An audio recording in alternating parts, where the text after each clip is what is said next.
जंगल में एक पेड़ पर दो चिड़िया मीना और कोयल बैठी बातें कर रही थीं।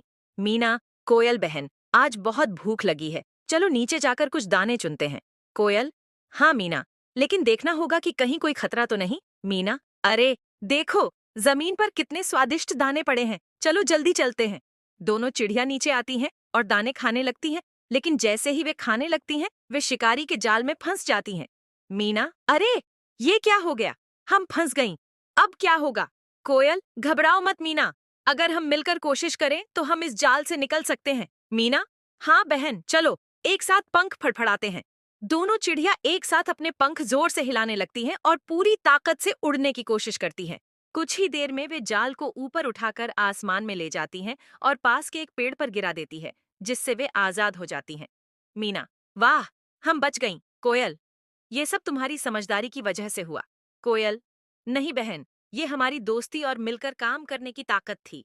सीख, एकता में शक्ति होती है। अगर हम मिलकर काम करें तो कोई भी मुश्किल आसान हो सकती है।